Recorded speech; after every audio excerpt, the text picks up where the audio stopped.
Hello, everyone, and welcome to the stream. So happy to have you all. Hello, Cygnus, and thank you for the 45-month resub. We love to see that. All those years gone by, but still here, still swagging up in his house. But welcome, everybody. What is on the agenda for today? First of all, gender is a social construct. But secondly, uh, about a month ago, I did a poll in my Discord asking what kind of stuff people would like to see me stream, and people said they'd like to see me read stories. So I figured I would take a first stab, give people a taste of what that experience is like, um, by doing a little read along set of streams. And if people like it, we can keep doing it, and we could do other books and stuff, and we'll see how it goes. The reason why I chose this book is because I haven't read it before. So it'll be a new experience for everyone involved, but I hope it's fun.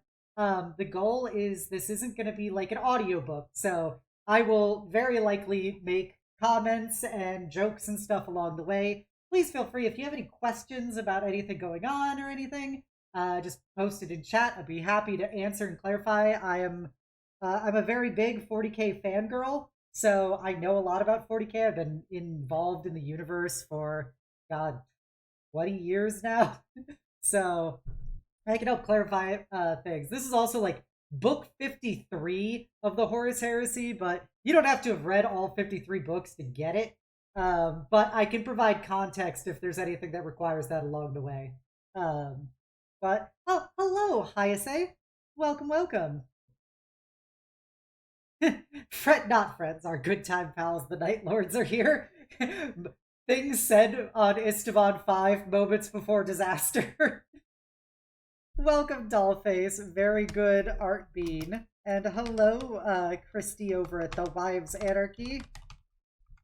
Go check them out. But yeah, so the way this is gonna work, I'm gonna basically start from the beginning, and we'll continue from there. It's gonna be about a 2-hour stream, because it's a lot of work to talk for 2 hours straight without pause. But yeah, if you have any questions or anything, just let me know. I'm super excited to do this. From what I've heard, this book's pretty good. It involves big Titan battles, and also has a whole bunch of cyber dark future ladies piloting mecha. Pretty much what mecha is: sapphic women.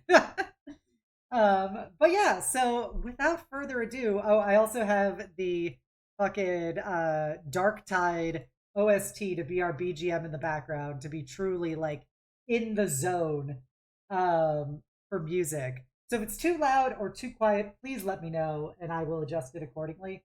Yep, this is the Horus Heresy. This is near the end of the pre what's it called? Battle of Terra books. So, I'll give you guys I'm gonna read the Horus Heresy intro. I'm gonna give you guys a brief, like, quick flash up to this point to give you guys a vibe check about when this happens in the timeline. So, okay. It is a time of legend. The galaxy is in flames. The Emperor's glorious vision for humanity is in ruins. His favored son, Horus, has turned from his father's light and embraced chaos. His armies, the mighty and redoubtable Space Marines, are locked in a brutal civil war. Once these ultimate warriors fought side by side as brothers, protecting the galaxy and bringing mankind back into the Emperor's light. Now they are divided. Some remain loyal to the Emperor, whilst others have sided with the War Master. Preeminent among them, the leaders of their 1,000-strong legions, are the Primarchs. Magnificent superhuman beings, they are the crowning achievement of the Emperor's genetic science. Thrust into battle against one another, victory is uncertain for either side. Little do they know, there's a Warhammer 40k, so you get a pretty good vibe about who wins. Worlds are burning. At Istvan V, Horus dealt a vicious blow, and 3 loyal legions were all but destroyed. War was begun, a conflict that will engulf all mankind in fire. Treachery and betrayal have usurped honor and nobility. Assassins lurk in every shadow. Armies are gathering. All must choose a side or die. Horus musters his armada, terror itself, the object of his wrath. Seated upon the golden throne, the Emperor waits for his wayward son to return. But his true enemy is chaos, a primordial force that seeks to enslave mankind to its capricious whims. The screams of the innocent, the pleas of the righteous resound to the cruel laughter of dark gods. Suffering and damnation await all should the Emperor fail and the war be lost. The age of knowledge and enlightenment has ended. The age of darkness has begun. Alright, that's the little blurb that's at the beginning of like every Horus Heresy book. So, timeline context. This is near the end of the Horus Heresy. In particular before Horus arrives at Terra for the Battle of Terra. So, the war has progressed for several years at this point, and it's been real mixed bag for the Imperium, as the traitors are doing real good. So, the Primarch of the Imperial Fist Space Marine Legion, Rogaldorn, and his fantastic mustache, and has been charged as the Praetorian of Terra to prepare humanity's cradle, Earth, for the coming spear strike of Horus and his legions. So, as a part of that, he has a shit ton of these things called Titans, which are kind of like BattleTech mechas if they were like 500 feet tall. And so, these things are like super powerful. You can't rebuild them basically because they're too ancient. And most of the places that make them get destroyed. So they're an incredibly invaluable resource. Unfortunately, they're so powerful that by having a shit ton of them on Terra, it would likely result in fucking over Earth by just like their weapons would fuck it up too much to make the planet like survivable. So this book is premised around a Hail Mary play that the Imperials do of shipping like the majority of their Titan legions to another planet called I think it's Beta Gammon, to square up with the traitor forces without putting Earth at risk. So like trying to weaken them as much as possible with weapons they could not otherwise use on Earth. And so that's kind of the premise of the book. Also, hey Loth, hey Hammer, and hey Thadric Binks, welcome. But yes, you could just turn the light on and cast aside the Age of Darkness, but alas, they have chosen not to. So now we're going to read through the Dramatis Personae, which is, these are basically like the main characters that will exist in this book. And so you have a quick name reference for them. Because it's 40k, many of the names are quite silly, and I will treat them as such. Especially when we get to the name, which I think is the most laughable name I've seen in 40k in a while. So, here we go. House Procon I guess it's Vi. I'm so used to it being Roman numerals. House Procon Vi, indentured knightly cohort to the Legio Solaria. We have Baravi Hanto, the Baron of the House, as well as Dashil, Hanto's servant. Oh, yeah, I'm happy to have you too, Thadric. Welcome. It doesn't matter if it's been a while, I'm glad you're here. And like I said at the beginning, if anybody has any questions or comments, please post them in chat. I will respond to them. This isn't an audiobook, it's just me reading it along with you guys. The Legio Titanicus Solaria, the Imperial Hunters. We have Malfor Chrysophane, the Vox Omni Machina. We've got Goten Mu Cassanius, the Magos Principia Militaris Archimagos Maxima Dominus Machina Dei. What a fucking title. You know, that's where you need a guy just to announce your title because it's so fucking long. Mohana Mancada Vi, Domina Principe Bellicosa, Altis Gilaxis, the Great Mother of the Legio Solaria. Esha Ani Mohana, Principe Majoris of Domina Ex Venari, Second Maniple. This is the most fucking ridiculous name. To be clear, from what I remember from one of the future books, the Legio Solaria is entirely women. However, the author, a dude, made one of these women named Femina. Which is also funny when you think about it, because the name of the author is Guy Haley. I have a 500-word essay due and I need filler text the title. Femina Bull, Materati Bellitus of the Domina Ex Venari, Second Maniple. Odani Jahan, Materati Bellitus of Domina Ex Venari, Second Maniple. Nephanen, Materati Bellitus of Domina Ex Venari, Second Maniple. Hello, Tyler. Welcome, welcome. Yaha Yaha! That's like Duran Duran in the 41st millennia. Yaha Yaha! Materati Primus of Domina Ex Venari, Second Maniple. Mefani Ohana, Materati Oratorius of the Domina Ex Venari. I'm not going to read Second Maniple every time. Jeffanir Jahan, Materati Steersman of Domina Ex Venari. And Omega 6, Magos Plasmancer of Domina Ex Venari. Saranti Daha, Principe of Velux Canis. Jahani Jahan, not to be confused with Jaffanir Jahan. Jafani Jahan, Principe of Cursor Pharaoh. Ophira Mendev, Materati Bellitus of Cursor Pharaoh. Yulia Demensani, Moderator Bellitus of Cursor Pharaoh. Natandi Fall, Moderator Steersman of Cursor Pharaoh. Callus Nen, Moderati Oratorius of Cursor Pharaoh. Perontius, the Magos Plasmancer of Cursor Pharaoh.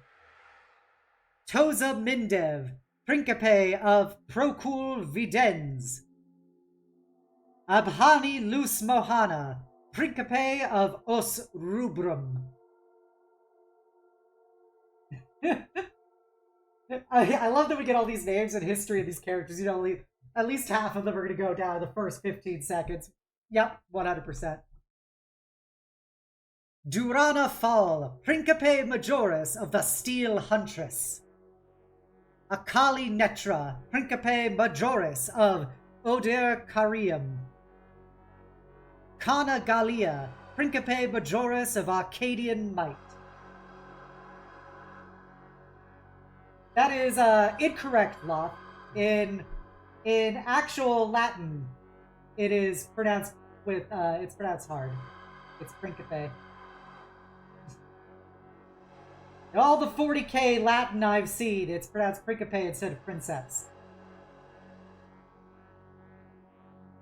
Or Princeps, I guess, but no, it's I've always heard it pronounced Principe.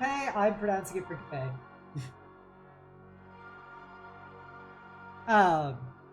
Osha Mir, Principe Majoris 11th/13th Maniple. She doesn't even get a mech. She's just that Principe. Kansa Rit, Principe Majoris of Broad Spear. Gofan Neri, Principe of Pilum Ore. Legio Titanicus Defensor, the Nova Guard. Guilherme Ferre, Principe Majoris. The Fasadian Heavy Infantry. Bolivar. There you go, Loth. You got your Bolivarian dude. Your Latin American should be satisfied. Bolivar, Lord General, Fasadian High Commander. Vanus, Colonel of the Fasadian 14th. Eaton Bach, that's a 40k. That, you know, if you've ever read Game of Thrones, Eaton is definitely just like a sci-fi version of doing Ethan. It's kind of like how Eddard Stark is just Edward. Eaton Boak, line gunner of the Fasadian 86th. Soruk Remming, first watcher of the Fasadian 4th. And then we come to the Blood Angels. Legionis Astartes, 9th Legion. Sanguinius, the Great Angel, Primarch. Ralderon, First Captain. Ascalon, Commander of the Sanguinary Guard. White Scars, Legionis Astartes, 5th Legion. Jagatai Khan, the Warhawk of Chagoris, Primarch. Legio Titanicus Volpa, the Deathstalkers. These are the bad guy Titan Legion. Terrant Hartic. Or it'd be better if it was Heretic and he was fucking... Are you a bad guy? Well, my last name was Heretic, so it was close enough to Heretic. I felt contractually obligated. Principe Majoris of Nuntio Dolores. Benef Durant, Shield Warden, Principe of Tenebris Vindice. MacLaren, Principe of the Dust of Ages. Feydun Bavin, Principe Majoris. Wesselik, Principe Majoris. Venadir Antek, Principe Majoris. Hessian Klen, Principe. Bassic, Principe. He doesn't even get a maniple, he's just a Principe. Cassin, Personal Deleuze to Terran Airtech. What a fucking name. I'm old Deleuze over here.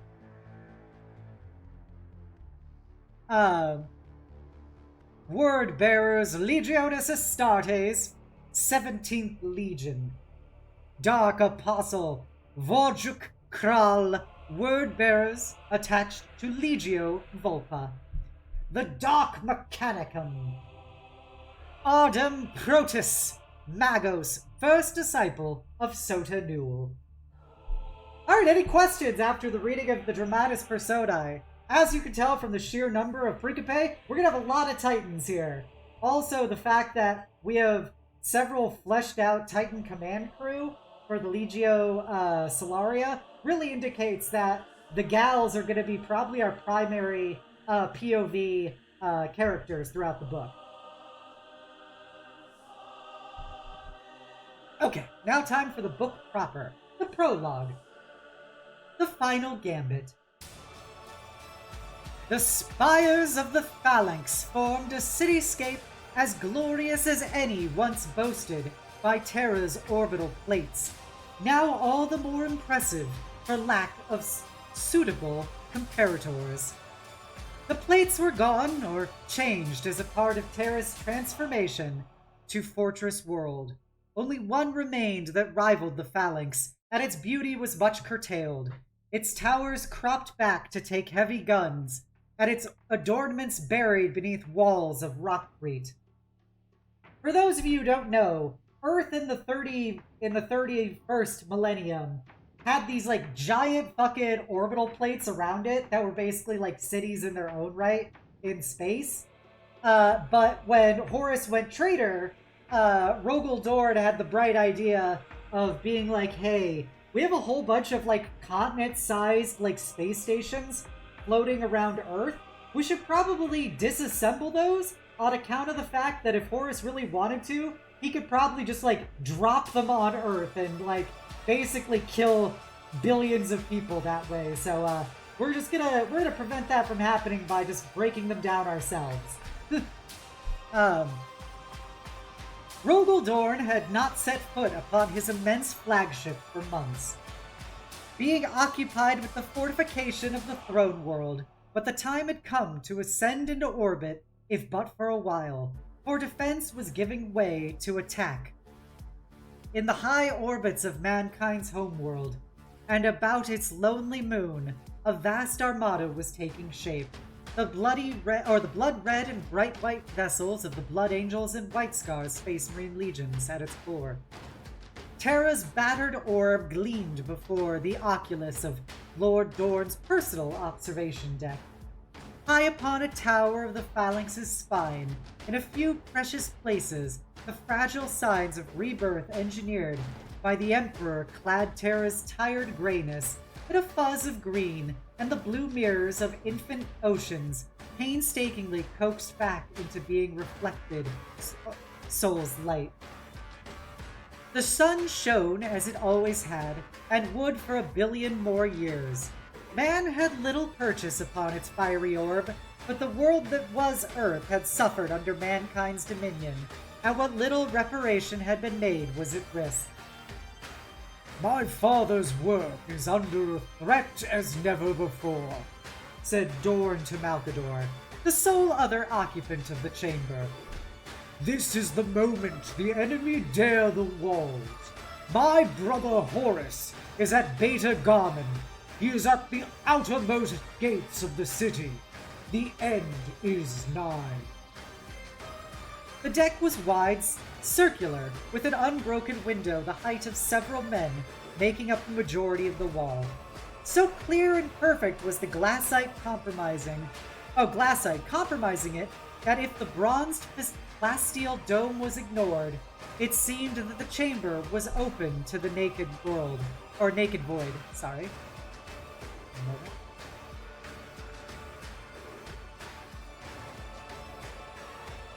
Your fondness for siege metaphors has never been more apt, I'm afraid to say, said Malkador. "How you've managed to maintain a light spirit in all this is your greatest gift," Dorn said. "We all do as we are, old man. I was a Castellan long before I was a Praetorian. Beta Garmin is the gateway to Terra. If Horus takes the subsector—" He paused and drew in a deep, weary breath. "When Horus takes Beta Garmin, the way will be wide open. The race reaches its conclusion. Gilliman comes from the east. The lion lays waste to the enemy's holdings. Horus must make his move soon, or he will fail. He knows this, and so he will rush. Then he will make mistakes." "If only he could be stopped before he reaches Tara," said Malkador. Dorn looked down at the sigillite. "We both know that he will come here," said Dorn. "The question is when. The task is not to stop him, but to slow him. We can weaken him at Beta Garmin if he can be brought to a halt before the walls of the palace. My brothers will come and trap him." Dorn gestured out at the cancerous smear of the Imperial Palace, clinging to the highest mountains of the world. Horus's forces are as battered as ours, though greater in number. They abandon discipline for the barbarism of their new gods. They fragment. Sanguinius says Rebute's legion remains close to full strength, and his other forces are numberless. Not even Horus can resist the Ultramarines. His grip on my traitorous brothers' egos will last only so long. If Horus is delayed, then he will lose, even if he breaches the walls of the palace itself. The calculation is then what damage will be done and what can be prevented. We will win. I will not consider the possibility of defeat. It is the manner of victory we achieve that troubles me. He walked closer to the oculus, turning away from Terra to the armada of ships gathering around Luna. Sanguinius and the Khan are ready to depart. The great muster is underway at Beta Garmin. Thousands of ships, hundreds of regiments, dozens of Titan legios. Forces loyal to my father gather from all over the Imperium. They will ensure that Beta Garmin is Horus's final victory. Malkador walked to the Primarch's side, his staff tapping quietly on the granite floor. We will pay a heavy price for this action, he said. We will lose many resources in challenging Lupercal, and it is regrettable that the cluster will be ruined in the process. The number of Titan Legios present here alone guarantee devastation to every world. The realm of Beta Garmin has proven most useful to the Emperor these last centuries. Every planet lost is a despicable shame, but this is total war, said Dorn. Beta Garmin sits behind a confluence of stable warp routes, a blessing for 5,000 years, and they are a curse to those worlds now. They offer the fastest route to Terra. The Garmin cluster is the key to victory, to whoever holds it. It is already lost to us, but in attacking it, Horus has no room left to maneuver. He has no space to outwit us. We know where he is. We know what he is doing. His options are limited, so his genius for strategy is a lesser advantage. He must come through Beta Garmin. If we can hold the core system, retake Neocon City perhaps, the front will be stabilized. Not forever, but the longer the better. Sanguinius and the Khan must buy Rubute time. I would gladly sacrifice many more than the worlds of the Garmin cluster for that. Many, many more. He looked to the gathering fleet. The armies of the War Master attack the Garmin cluster with unmatched fury. He pushes at us. Dorn's eyes narrowed. It is time. The Imperium pushed back. Part 1. Into the Fire. Y'all hyped out there? You know, you seeing your boy, Rogel Dorn, getting ready to square up? You'll love to see it. An attack force being led by the most beautiful angel boy ever. Vampire Jesus will hopefully guide us all to victory. Just give me a second to hydrate after that blurb.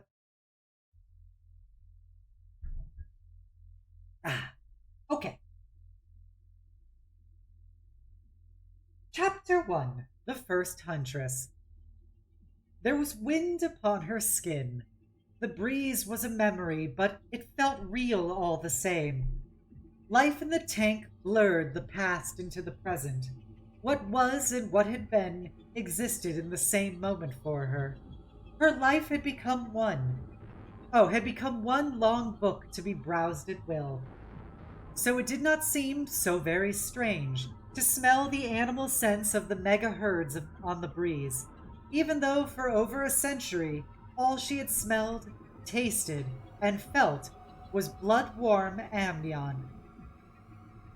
At one and the same time, Mohana Moncada Vi was entrapped in the skull of Luxor and Victoria, and she was astride her mount. Hamaj, and she was a sleeping child.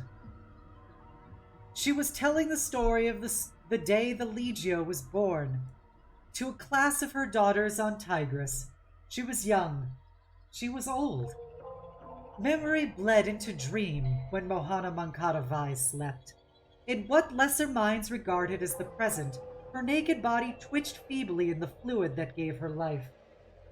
Her arms brushing against the network of feeder tubes, data tethers, and synaptic linkage cables cocooning her. She did not feel them. She did not see the tiny confines of her bubble world. Her body was imprisoned, but her spirit roamed free. The wind carried fertile dust off the steps, depositing it over the forest lands of House Vi. As the wind nourished the trees, so it blew vigor into Mahana Makatavai's soul. Sunlight blazed through hazy air, and she remembered other sensations long denied her.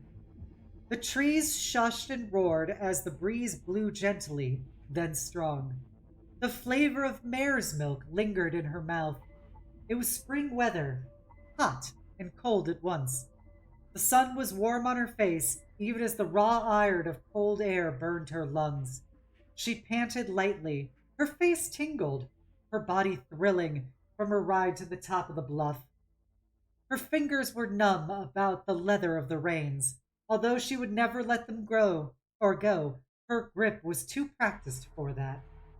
All these details were pin sharp, perfect beyond a human being's ability to note them in the moment, dredged up to be relived from the patterning of her organic engrams and rebuilt by her Titan's immense cogitators. For those of you who don't know, the pilots, for lack of a better word, of the larger Titans, so, God, what are they called? So, like, Imperator, God, why have I forgotten every Titan's name right now? Basically, every Titan above Warhound Titan, is you are not really a pilot anymore. You are directly interfaced in the Titan for all time. If you've ever watched the anime Outlaw Star, how Melfi gets in that little, like, fluid tank when she's navigating in the ship, that's kind of like how a Titan Principe functions. They exist in basically a tank of ambionic fluid with a whole bunch of cables rigged up to them, and then the Titan becomes their body and senses, and they stay like that forever. So now you are directly interfaced with the Titan itself, rather than just simply piloting it.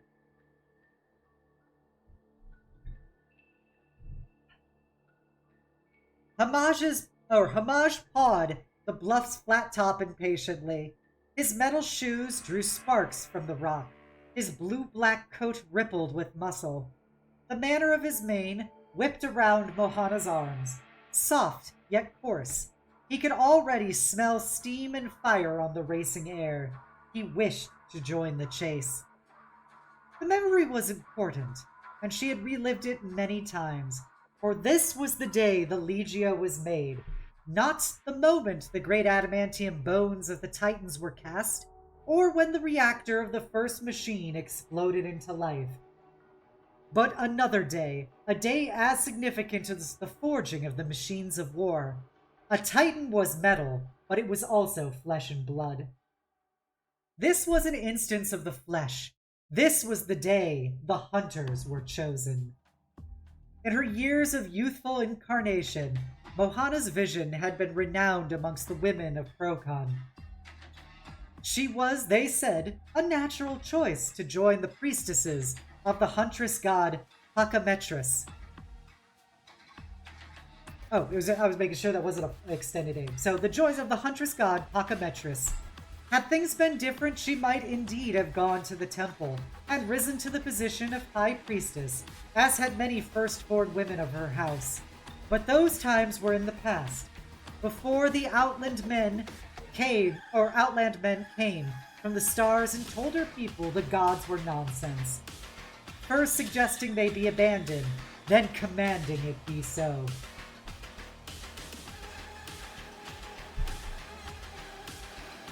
The imperial truth was the price and blessing of compliance.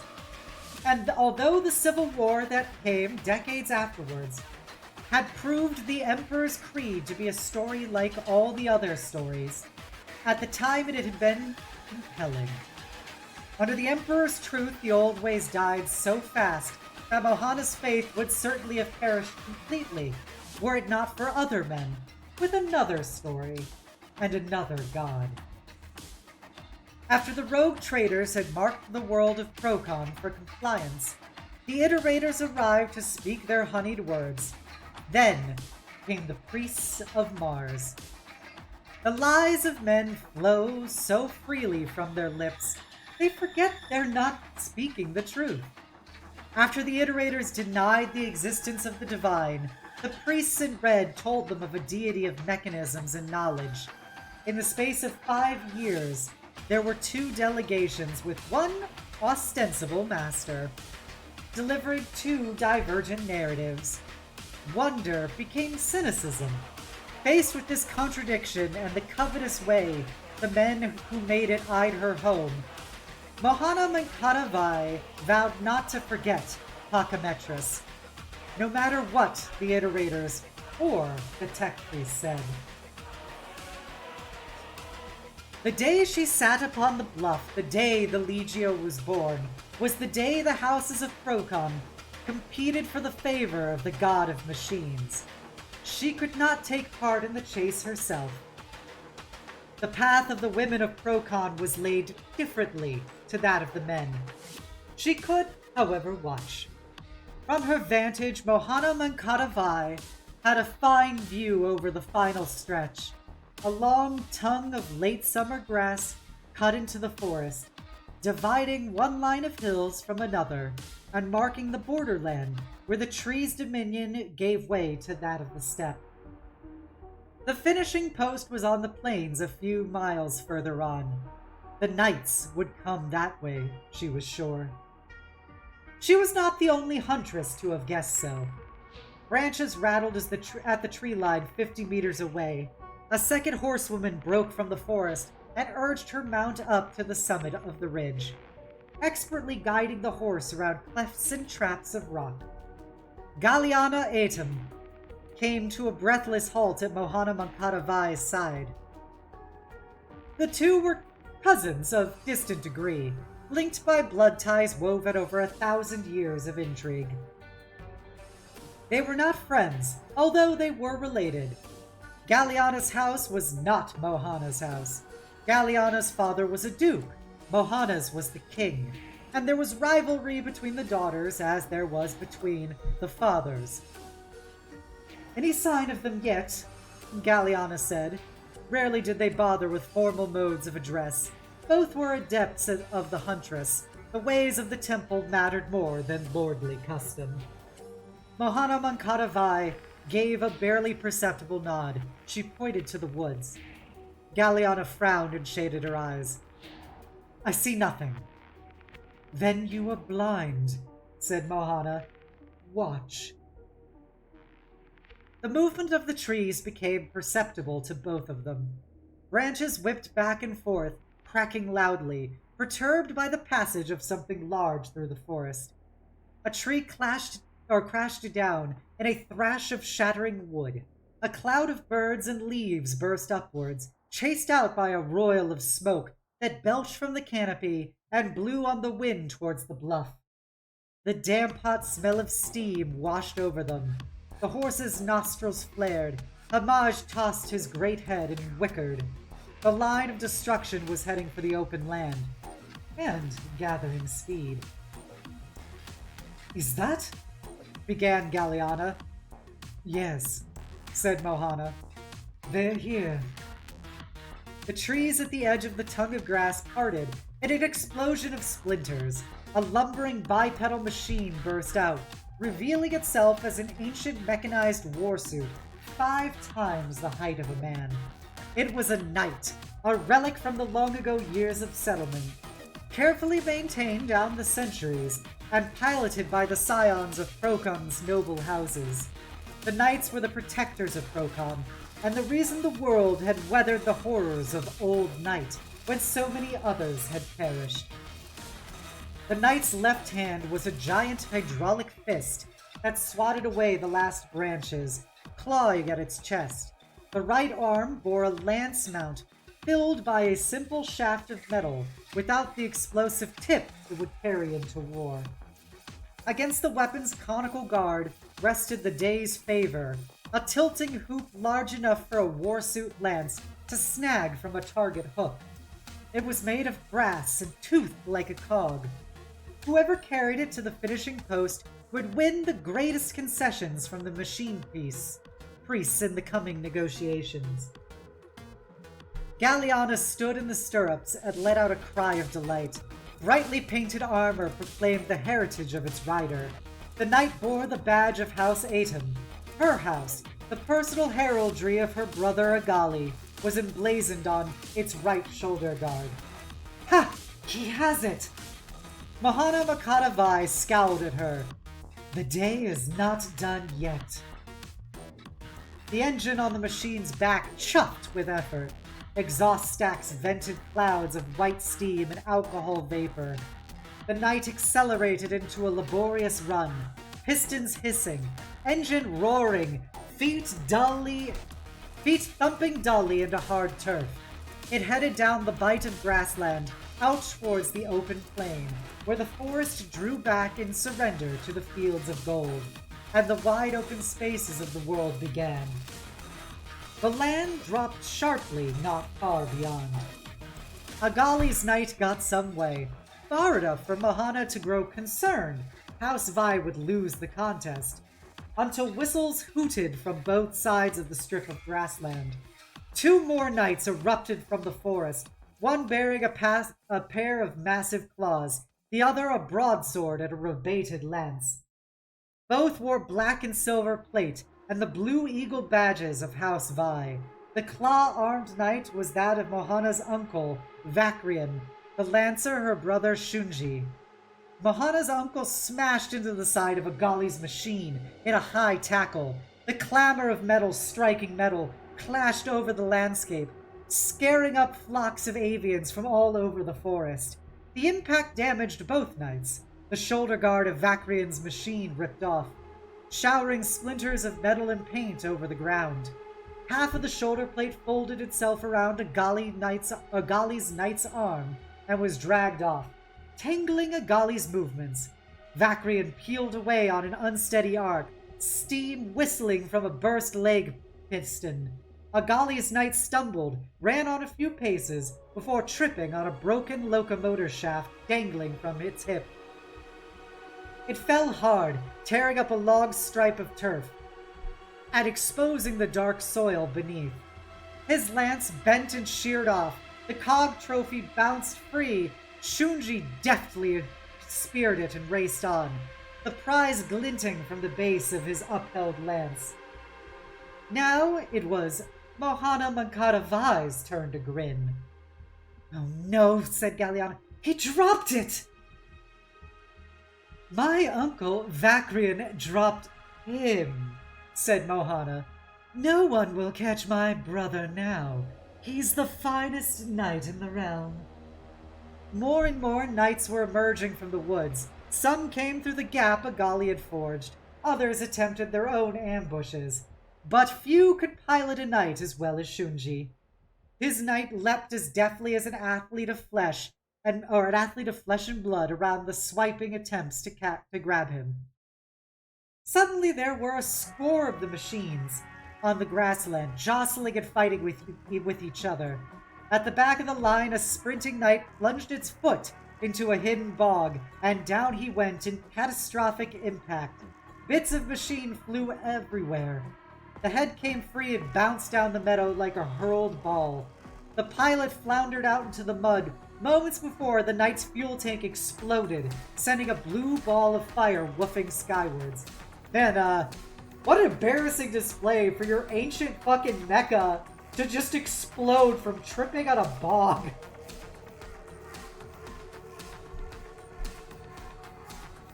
Not the finest craftsmanship, I'll say. With the mechanics watching too. Yeah, just these tech priests going, "By the Omnissiah, that is not a good sign." Girls are watching. Hunchback armor suits loped across the prairie to join the stream of metal pounding after Shunji. Get in the night, Shunji! Oh, that is a very... I want to see that meme. The Evangelion meme, but it's get in the night, Shunji.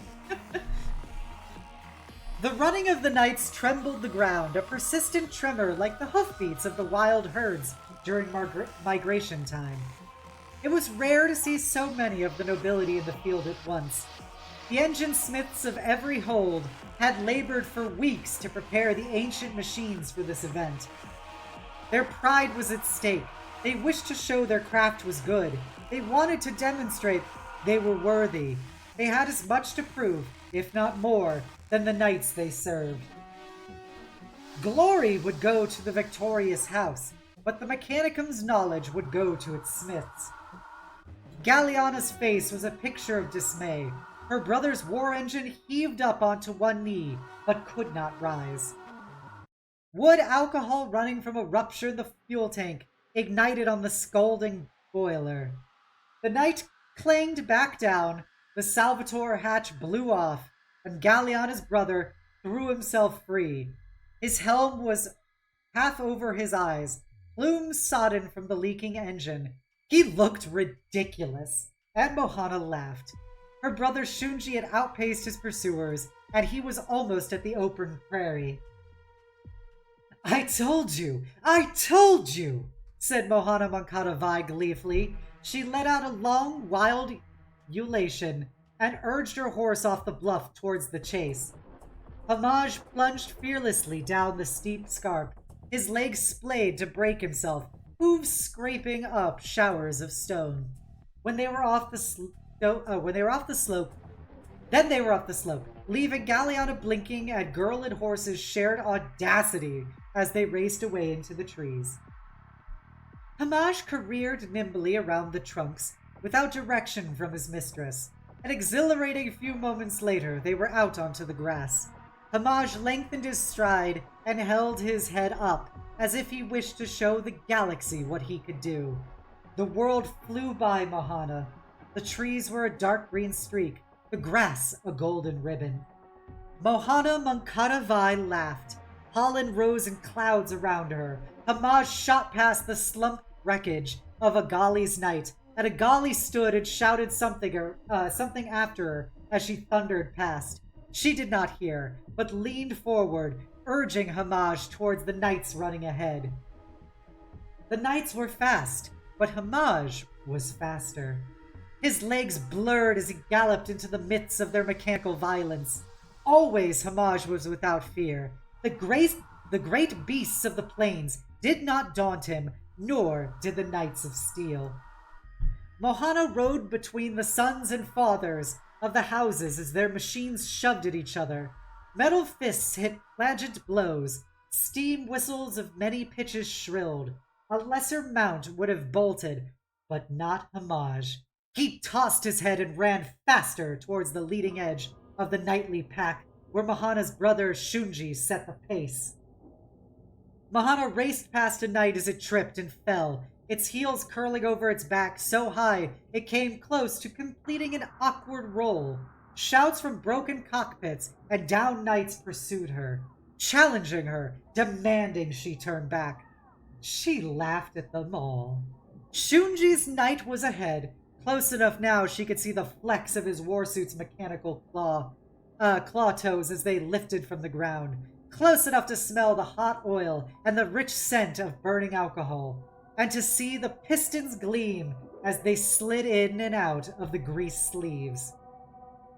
She drew level with her brother. He must have seen her, for his knight let out a long, hooting war call through its bank of whistles. Hamaj flicked his mighty head in reply. Mohana smiled so wide her face hurt. It was a moment of perfect triumph. Her house ascended, brother and sister side by side, that seemed to last an eternity. It did every time she recalled it. In truth, it was fleeting and cruelly snatched away. Hey, Knight! Welcome, welcome! We're doing our little read-along of the book Titandeath of Warhammer 30k. Enjoy. I'm gonna slurp down some water real quick.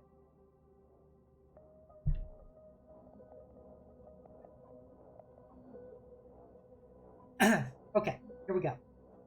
The flanged head of a steam harpoon punched through the chest piece of Shunji's knight with a sound like a smith's hammer hitting a bell. Steam geysered in every direction from severed feed pipes. The suit lost power instantly and snagged on deep pressuring pistons. depressurizing pistons. Heavy feet dragged at the ground. The enemies of House Vi were not yet done. Before Shunji's knight completed its fall forward, the cable attached to the harpoon twanged taut. Shunji's knight was yanked backward off its feet. The effect on the harpooner was as devastating as it was on Shunji's machine. The harpooner's arm was wrenched free, unbalancing the warsuit, and the knight pitched face forward into the dirt. Shunji's knight was ripped apart. Mohana ducked a piece of flying armor plate that would have decapitated her. Jets of scalding vapor blasted from both wrecked machines, showers of hot water and oil raining all around. The glorious run was over. Mohana hauled Homage to a sudden halt. Knights were gaining on her fallen brother, in their eagerness for the prize. Two more collided and tripped over the wreckage of Shunji's attacker. One flipped over the smoking ruin, another bounced off and staggered into the path of a third charging war machine. The clash of tons of metal hitting metal thundered over the world. Whistles shrieked, the knights slowed, ponderous heads seeking out the fallen prize with primitive auto senses. Mohana saw it first. It bounced over the short grass like a live thing fleeing a predator. She watched it hit a lump in the ground and take off toothed edges flashing in the sun. Before she knew what she was doing, she set Homage into motion. The stallion lunged towards the prize. The cog was rolling along the ground, leaning over, about to come to a circling stop. Mohana swung low off her saddle. Rushes whipped her face. She reached out and grabbed the cog. It was almost too heavy for her to pull up, so she twisted, sending Homage veering sharply to the right, and used his momentum to sling herself back into her seat. She hung the cog from her saddle pommel and leaned into the wind. "Fly, Homage, fly!" she breathed into the horse's ear. Her steed opened up his stride. Behind her, outraged war machines cried shrieks of steam. The ground shook behind her. Ahead, the sky drew near, a false horizon where the land dropped to the plains proper. She was at in moments, and heading down the long, gentle slope into the sea of grass. A kilometer out from the slope, a vast, geometric design had been carved from the vegetation, and the ground beneath fired as hard as clay. As the design's center, in the shadow of a vast metal void ship, was a golden arch large enough to accommodate a knight, and beyond that, a dais bearing the king and his court. What a fucking boss this girl is. I knew it was gonna happen once she started, participating, but the sheer testicular fucking fortitude for her to just jump into a fucking knight race. Like, these are like fucking 50-foot tall mechs, and she's on a goddamn horse. Just racing ahead with the fucking prize, stealing their glory. Stealing their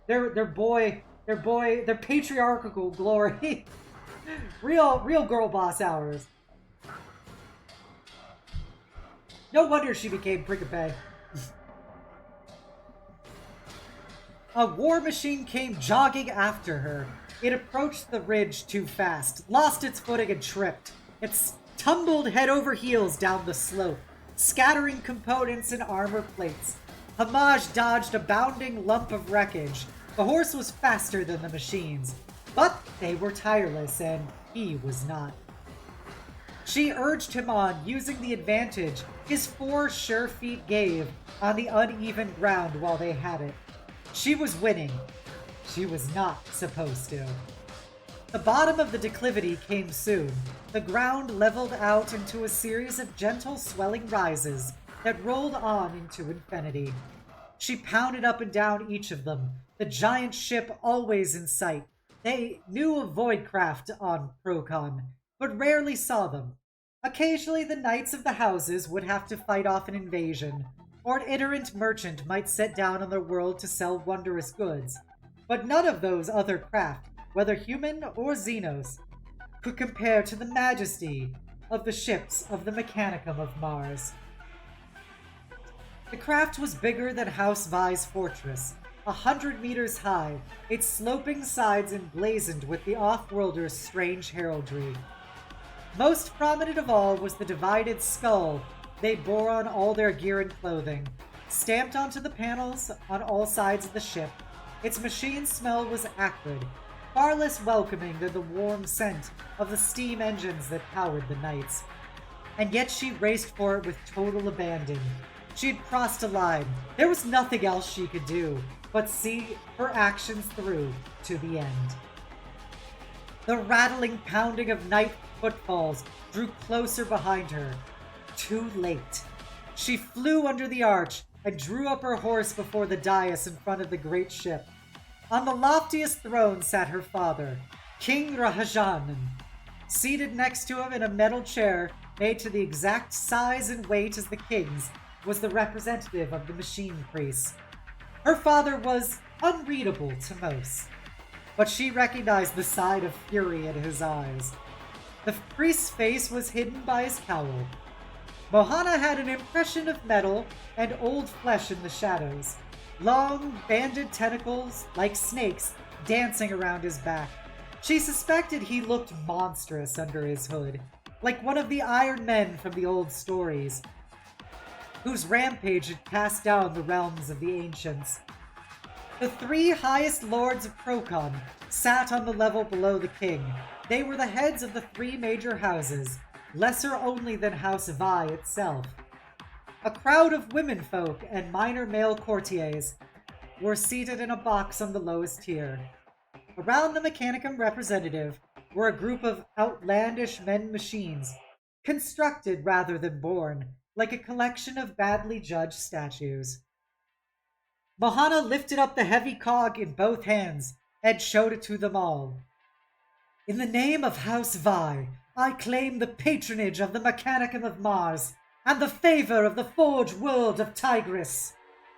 She threw the cog down onto the bare-baked earth. She might as well have dropped a bomb. Her father's position was compromised. He could not rebuke her, because he would throw the whole contest into doubt.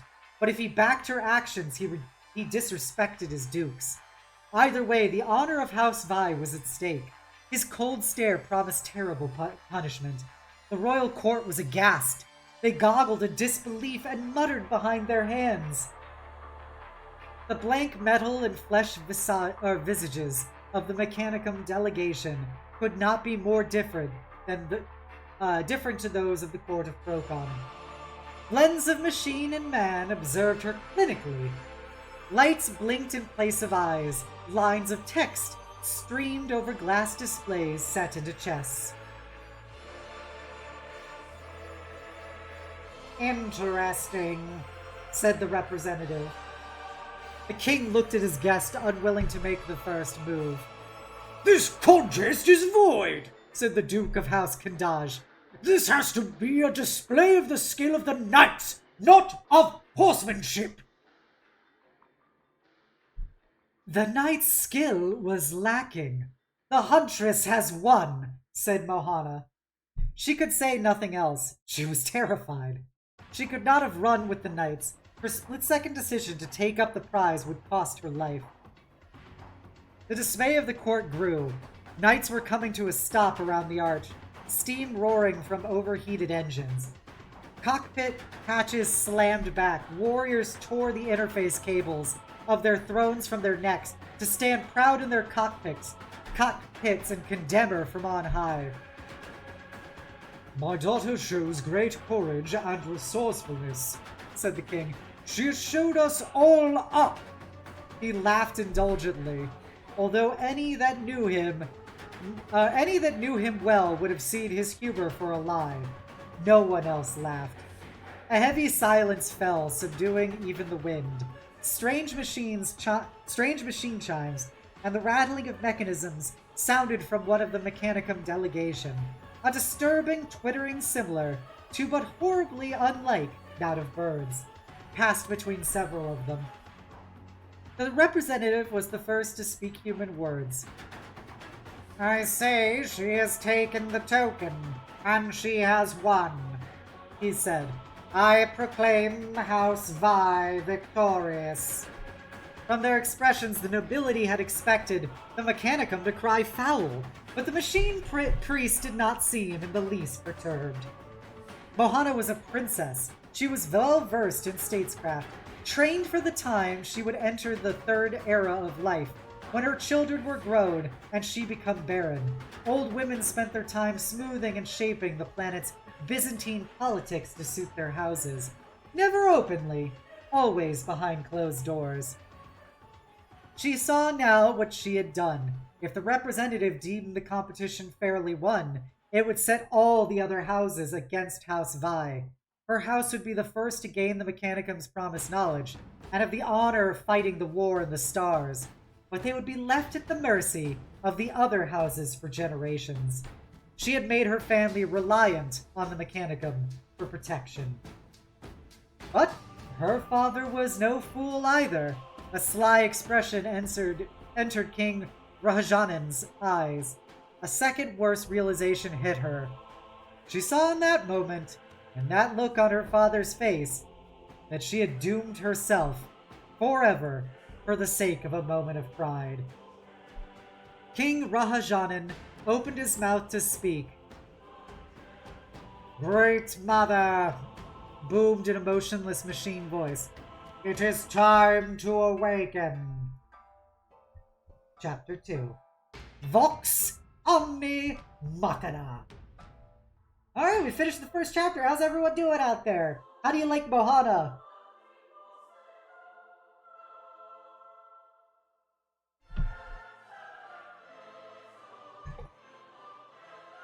As a Night fangirl, I fully support the fact that this took place on a night world.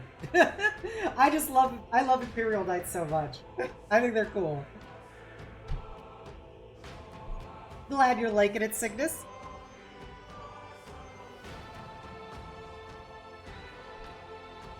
Alright, time to start chapter 2. While in transit, Luxor in Victoria's head was kept separate from his body in a soaring naos. The removal to the chapel was done not for respect for the warlord Titan, but for the machine's permanent occupant, Luxor in Victoria's Principe, and his human soul. Domina Principe Bellicosa Altis Zelarxes Mohana Mancata Vi was the great mother of the Legio Salaria, or the Imperial Hunters, as the order was called in the vulgar tongue. Luxor in Victoria's head was altar, holy relic, and war machine in one. His glowering face, forged in the likeness of a great helm, stared down from a cradle that dominated the Naos' apse. His emerald glassite eyes took the place of stained glass windows. His red angular visor was a part of the chapel's architecture. His soul was the conduit for the divine. Through him, the machine god was imminent. Principe Majoris Esha Ani Mohana could practically taste the holy oil of the deity's blood.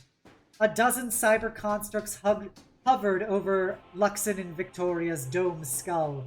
4 cyber cherubs supported a thick cloth canopy bearing the mottos of the Legio and the rolls of its victories. Less baroque creations moved in regular, precise patterns over the head, jetting polish and lubricants onto the gleaming metal.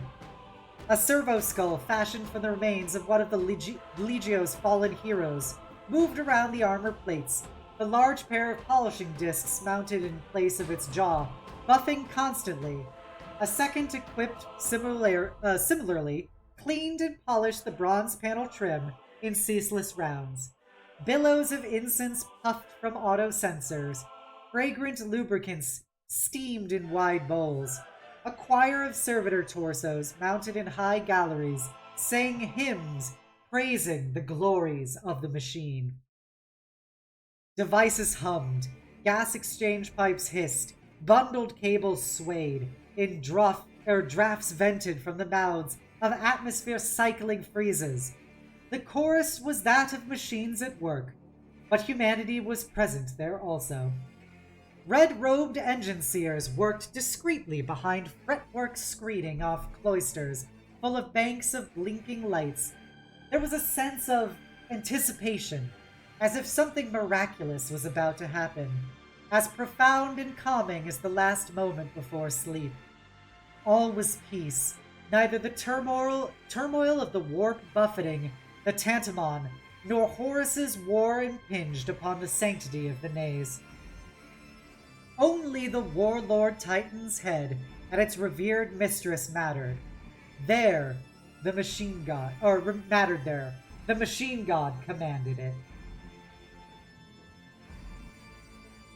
In Victoria cannot begrudge having his head removed, if it makes the Great Mother sleep better, said Principe Saranti Daha. She made to joke, as was her way. Her tongue was as swift as her Warhammer Titan, always eager, but her words came out as a whisper, and she cringed slightly as they echoed off the marble and iron facings of the temple. 6 of them stood on the frontway that rose from the Naze floor. Esha Ani Mohana and her subordinate Principe of the Imperial Hunter, second maniple. Unconsciously, they took the position their machines did when they walked. Esha at the front, her second, Jahani Jahan, to her right, and then the rest, Toza Mindev, Saranti Daha, and Abhani Lus Mahana, arrayed either side in wings that curved inward, so that Dahana and Abhani Lus were closest to the granite balustrade. Principe Majoris Durana Fall of 4th Maniples was also present, slightly apart from the others, although she had fought with 2nd for 3 years now. The women were of similar physical appearances, olive-skinned, dark eyes, all but Luce black-haired. Luce's reddish braids set her apart a touch from the others, but only so much as sisters look a little different. They were a family. All had the same straight nose, the same narrow face bearing the same grave expression. They were handsome women rather than pretty. Their similarity was accentuated by the dress uniforms they wore, of dark green heavy cloth with knee boots and tall, stiff collars. Esha and Durana Fall's collars were red and decorated with rank pins cast in the shape of Reaver Titan's feet.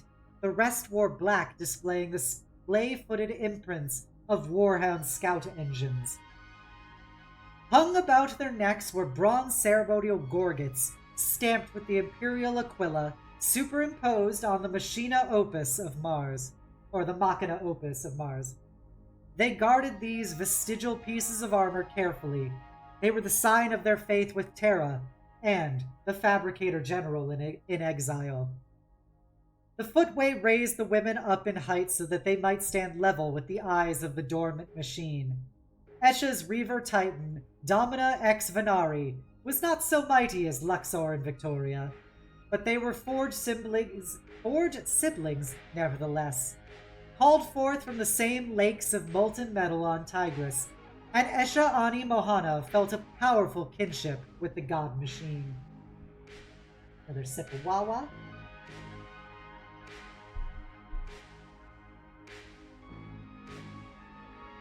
I'm not gonna lie, I expected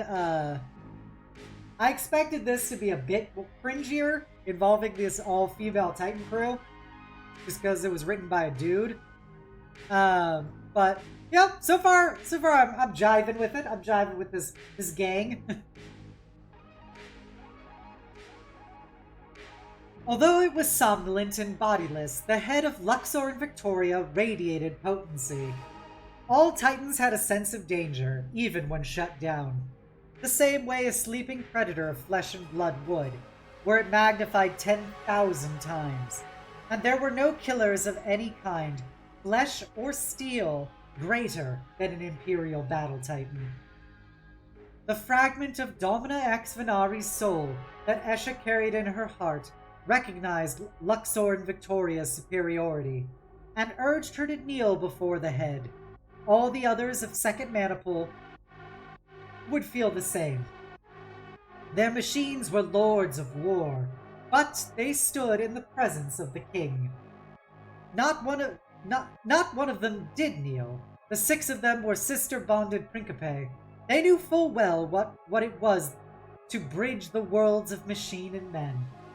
although Luxor and Victoria's eyes gazed unblinking and imperious upon them, and the machine spirit's might hummed around them. They were not cowed. A Titan's soul was a being to be worshipped, as the scriptures of Mars insisted, but it was also something to be dominated. One should never show weakness before a god machine, no matter how imposing. A Principe could have no fear of any Titan. To show fear risked losing their own engine's respect. A loss of respect equaled a loss of control, and a Principe with no control was no Principe at all. So they stared the head down. Confidence born from commanding its brethren gave them the will required. Mohana Mankata Vai was another matter. She they did fear, and love. If she were stood before them, outside the head and the amniotic tank she dwelled permanently within, they would not have been able to meet her eyes. 124 years ago, she entered the cockpit for the final time, never again to leave. Ah, imagine that, said Toza Mindev in awe. Imagine, she is the first of the Legio. She was there the day the first engine walked, and the day its colors were granted. She has served in our ranks since the beginning, and commanded for 15 decades. This is why we come to pay our respects. She's your mother, said Mindev breathily. She looked at her leader adoringly. You are blessed. She's far more than that, said Esha. In battle, Mohana Mankata Vai's presence filled the conwaves of their legio, linking them all so closely they could feel her breath on their necks. After so long in transit, they felt the need to be near to the Great Mother again, and being outside the disconnected head of Vai's command Titan was the closest most of them would get to her in person, ever. Mohana Mankata Vai awed them where the machines did not. Abhani Luce knelt and marked the side of the holy cog over her forehead. Mohana Mankata Vai, watch over us. Use us well in the coming war, she whispered. You are most praised and most exalted, bonded to the machine god by your mind, body, and soul. Watch over your Legio, Great Mother. Bring us victory. She can't hear you, said Saranti Daha. Again, she meant her words to tease, but they came out unbelieving and quiet. You don't mean that, said Luz. She rose and brushed at her knees, although the naze was as clean as it could possibly be. She can feel our presence. We are all her daughters. She knows we are here. Maybe she knows you are here, said Mindev. Granddaughter, mother, and daughter. A trinity worthy of the Omnissiah. Silence, said Esha crossly. Mindev was devout, and her constant reciting of the Mohana line irked her. You demean yourself with your envy. We are all daughters of equal worth to her, myself and Obani Luce Mohana included. Not one of us is more important to the Great Mother than the others. They stood to attention in silence. The hum and whir of machine life took the place of human noises. The low ring of a bronze bell reverberated around the naze. The spell broke. Esha turned around on her heels as the second chime rang. Or second time chime sang. Your Holiness, she said and inclined her head in respect. The others turned at her words and seeing who approached knelt. We offer our greetings and respect to you, Magos Malfor Chrysophane, Die Mechanic, and who is Vox Omni Machina, talker to machines and keeper of the secrets of the interface, said Esha. Chrysophane walked tall on 3 stilt legs. Their length lifted him high over the heads of the women, and the 6 Neokora acolytes walking behind him. Though he lurched unsteadily on his tripodal feet, he moved very quietly. Indeed, all his motions and his manner were quiet and thoughtful, for his role was a communicator with the machine spirits. He was a direct auto-oracle, a speaker with and for the machines. As each machine spirit was a figment of the machine god, his work was so holy, it demanded he have the greatest respect for the devices he joined with, and make no unnecessary noise in case he miss the subtleties of their speech. The clamor of industry was a holy song to their god, but he went on quiet rubberized feet. His was a difficult but crucial role. The Vox Omni Machina was hunched, with heavy diagnostic augmentic systems integrated directly into his spine. His red and white robes, the colors of the forge world of Tigris, were split along the back so the artfulness of the flesh-machine bond and the blessed extent of his bionics were on display for all to see. Well, now you know a man wrote this. All the hot girls are excited to see the tech support guy. Oh, yay, it's tech support. Oh, yay. This is written by a man who has had to do tech support for his wife. Aged skin stretched under bonding pincers. Polished bone showed in his open back, enmeshed with wires. His head, by contrast, was wholly obscured by his hood. Though Esha had known Malfor Chrysophane for decades, she had seen his face uncovered only a handful of times.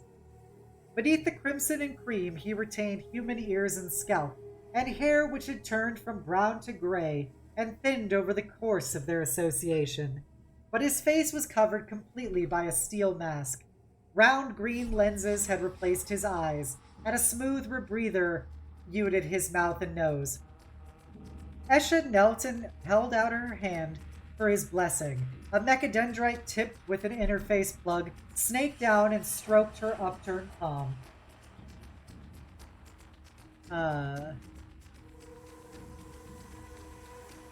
May he who is 3 yet 1 bless and keep you in knowledge. Principe Majoris, Esha Ani Mohana. Chrysophane's legs hissed and shortened, bringing him down to a more human level. Further mechadendrites moved from beneath his robes until he was surrounded by a dancing crowd of metal tentacles. They caressed the hands of the Principe as he blessed them all in order of seniority. As Manipul Majoris, Esha was permitted to rise first. She did and looked into the green glass eyes of the Vox Omni Machina. You have come to awaken the Great Mother? Your mother wakes already, Mistress Esha Ani Mohana. Chrysophane's voice was human-sounding but synthesized, and it rasped on the sibilance. The fleet has made good speed through the Immaterium.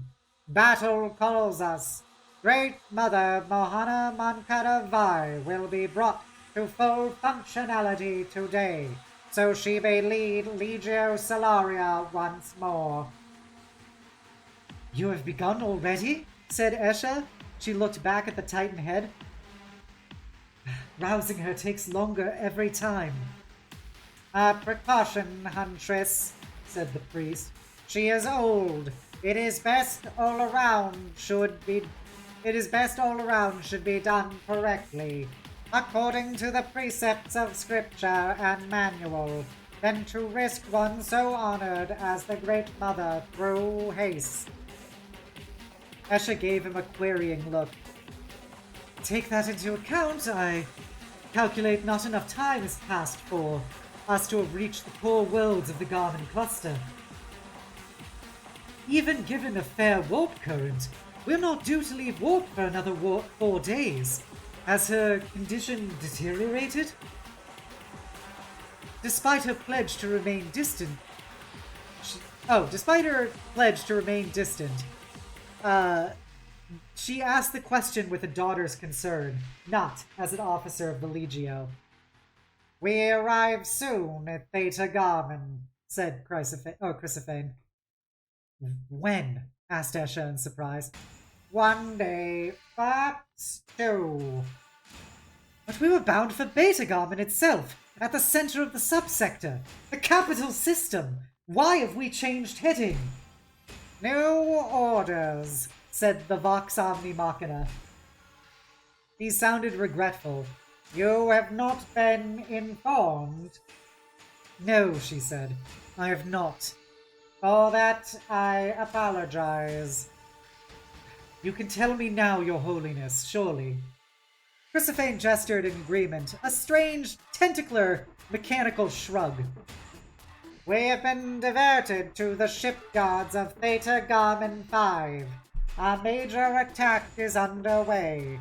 There is much glory to the machine in the shipyards and hydrogen harvesters that ring the world. These works cannot be sullied by those of the false Mechanicum." "Only the Great Mother has the authority to change the target, yet she sleeps," said Esha. "Why was she not consulted? What is Magos Principia Militaris Goten Mu Cassinius doing?" What a fucking sentence.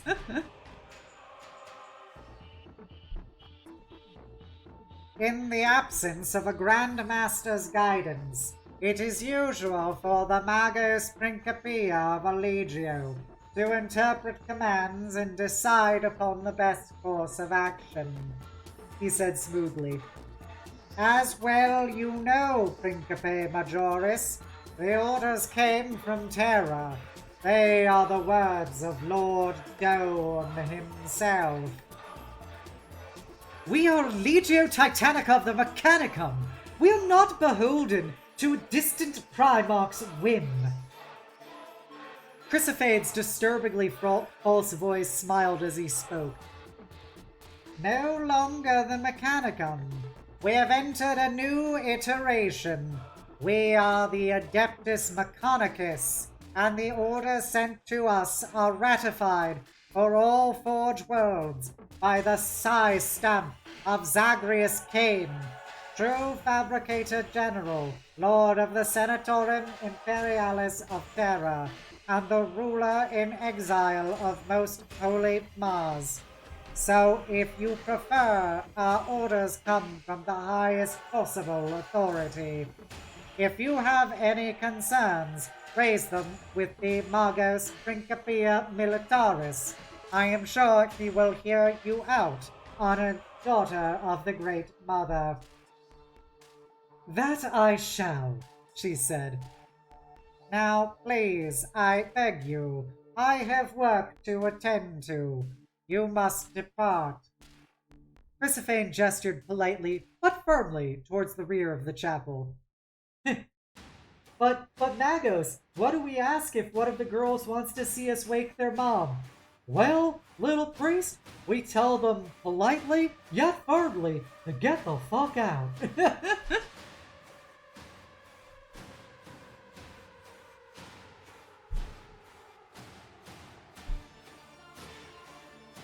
The twin doors opened and a solemn procession of chanting priests filed into the naze. All had their heads cowled over with halved red and cream robes, although the colors of Tigris remained, as they had for centuries. New sigils and devices spoke of the change of regime rippling throughout the Martian Empire. "I don't like it," said Jahani quietly to Esha. "Mars has given up too much for a seat at the Terran's table." Esha silenced her deputy with a look before returning her gaze to the Vox Omni Machina. "You should have awoken the Great Mother," she said to Chrysophane. "It was her choice to make, not the priesthood's. She is Bellatrix Altus. The Legio is hers to command." "She decides the war, whereas we should only look to the spiritual and physical needs of our engines, said Chrysophane somewhat patronizingly. If only the machine god had seen to set the mechanisms of the Machina Cosma to a lower complexity grade. But life is not so simple. Would you have the Legio defy the Lord Commander of the entire Imperium and the Fabricator General because of protocol? She stared back at him. I just have to check if this is her talking or him.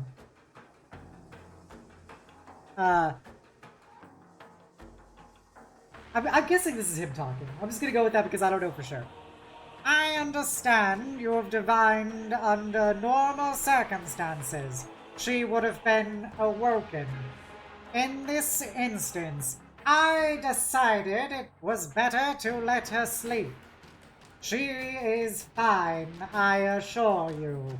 I took precautions because of her age and meant no disrespect. If she is ailing, I should have been told, said Esha, and I should have been told of the orders while the Great Mother is asleep. I am determined second, and was elected Principe Signoris of this Legio before the voyage. Principe Signoris is a battlefield rank of brevet status. It has no standing in the determination of Legio deployment, said Chrysophane. Hello, EVPNG. Welcome. Is this the EV from Discord? I forgot if this is your name change account. We're currently reading Titandeath. Our all-female Titan Legion is getting uppity with a tech priest.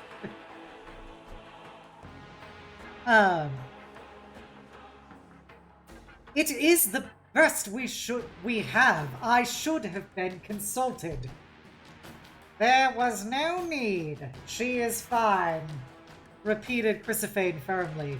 His telescopic legs extended, taking him up into the air. He began directing his minions with data bursts and gestures of his supplemental limbs.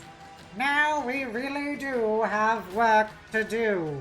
Please do not lapse into argumentative mode again. You are close to modus unbecoming.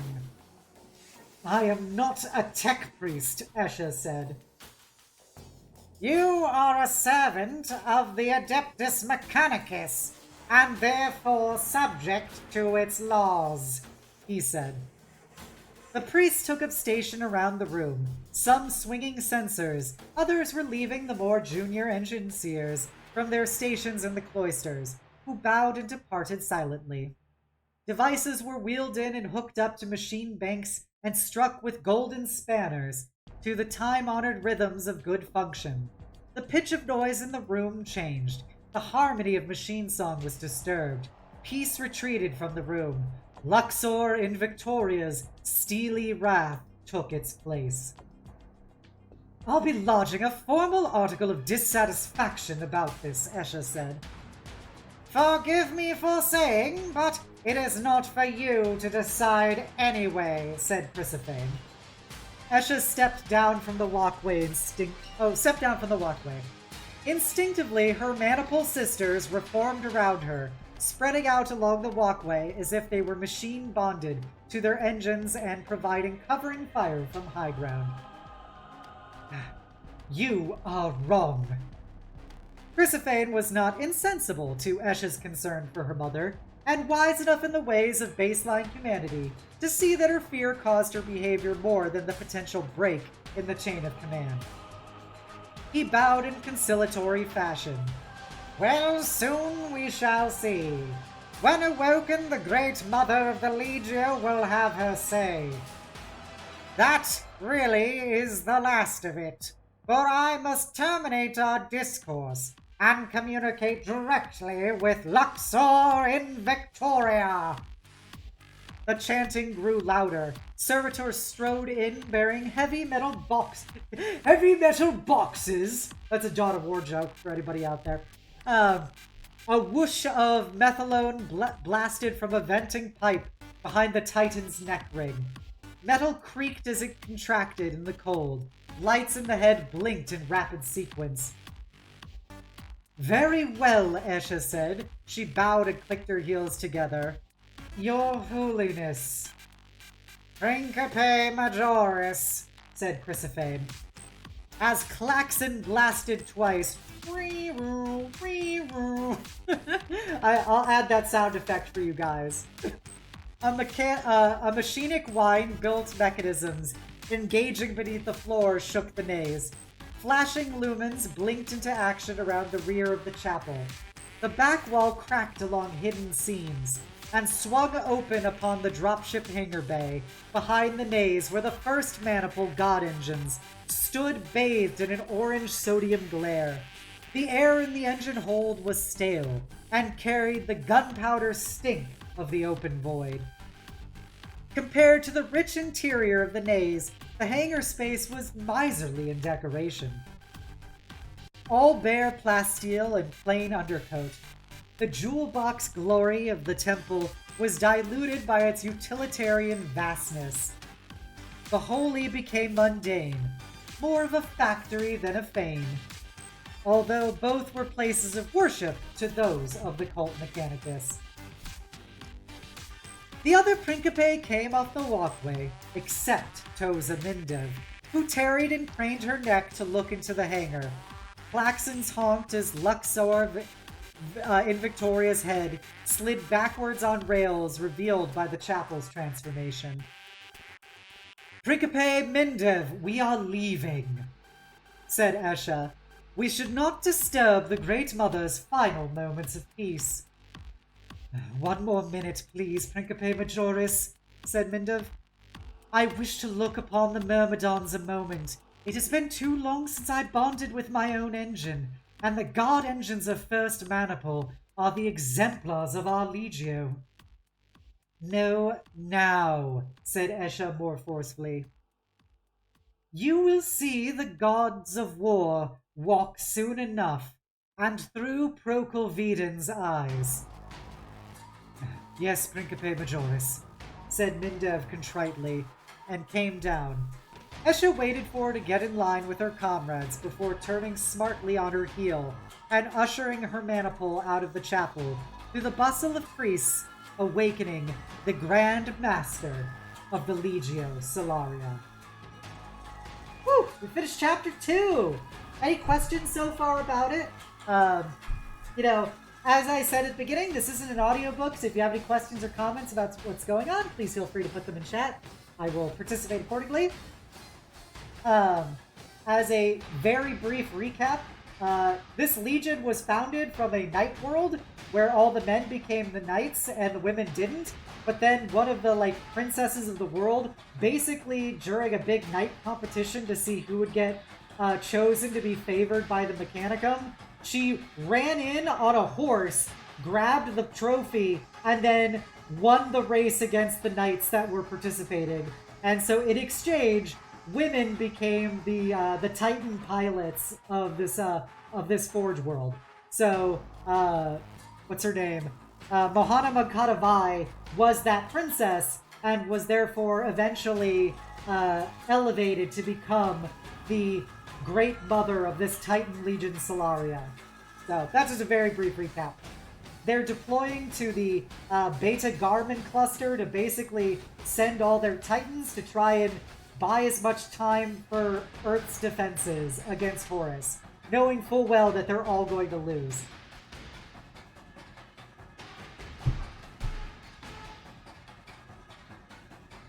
Alright, I just drank some water.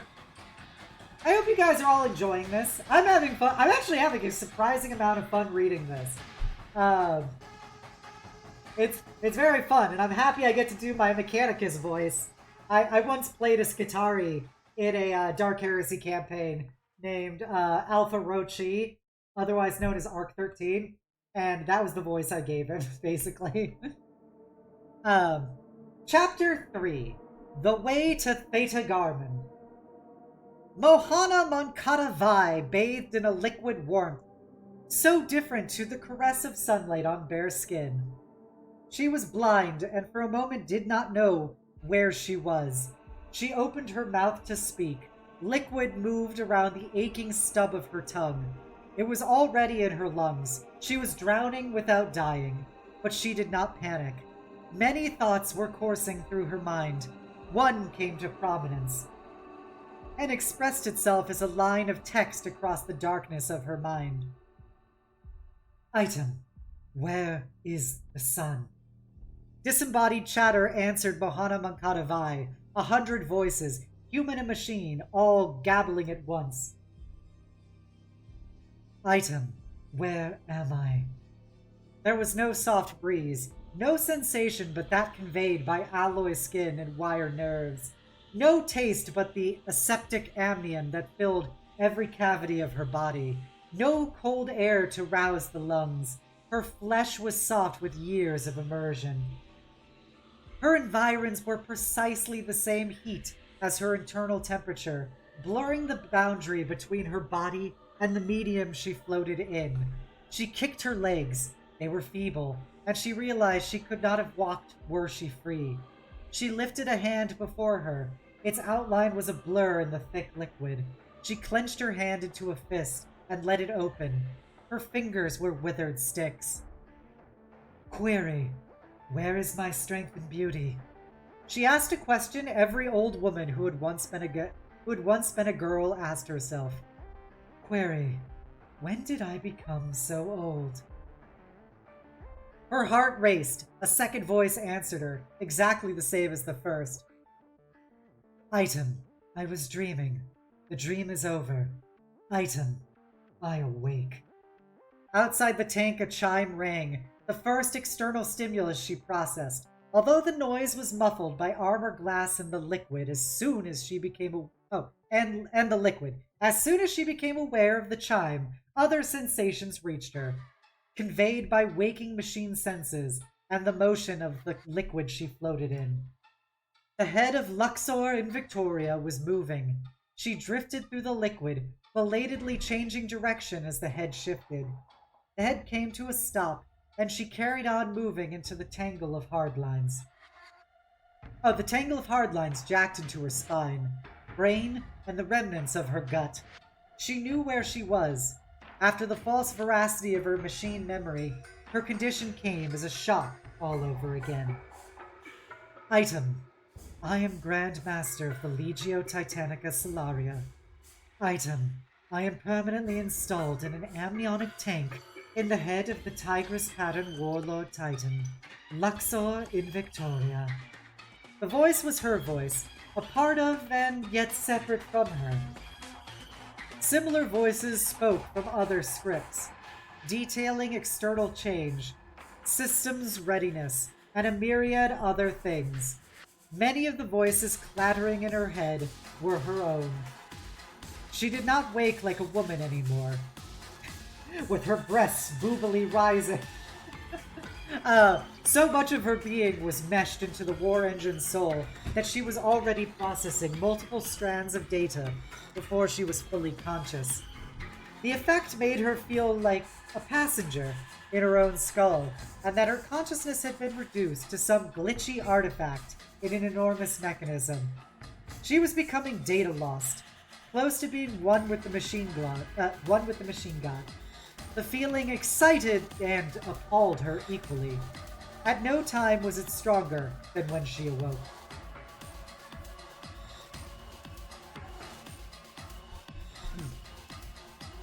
She sorted the incoming information. Logistics chattered in her mind.